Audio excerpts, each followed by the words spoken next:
Le président de l'Assemblée nationale du Bénin s'est entretenu avec 3 différentes délégations à son cabinet en cette matinée du lundi 21 décembre 2020 au Palais des gouverneurs à Porto-Novo. Loïc Béounouvlavono a d'abord échangé avec celle de l'Agence nationale d'identification des personnes créée par la loi 2017-08 du 17 juin 2017. Le président de l'Assemblée a bien voulu nous rencontrer pour avoir une idée du travail que nous sommes en train d'abattre ici.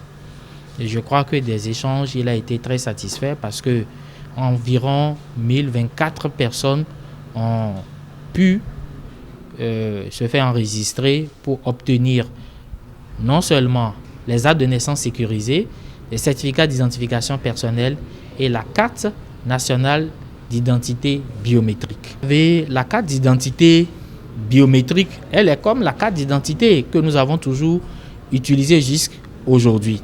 Mais elle est plus fiable et plus sécurisée que l'ancienne carte d'identité qu'on peut traficoter facilement.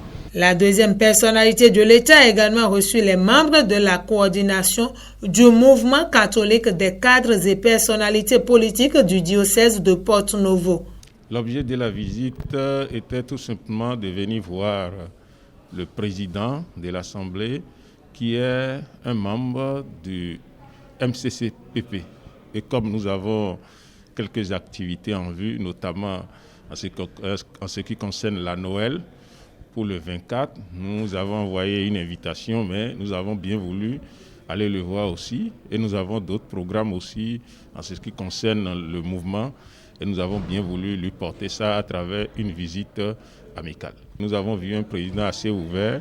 Les échanges étaient des échanges conviviaux et je pense que c'était très bien.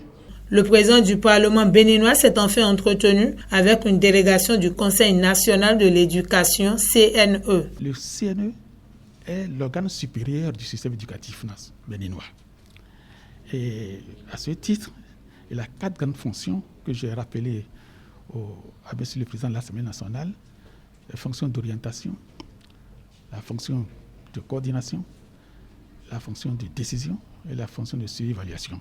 Et c'est sur ces 4 fonctions que nous avons échangé. Nous avons beaucoup échangé. Et il a exprimé ses préoccupations, ce qu'il voit sur le terrain, ce qu'il constate, et puis par rapport à ce que nous faisons et par rapport à ce qu'il estime qu'on devrait pouvoir faire.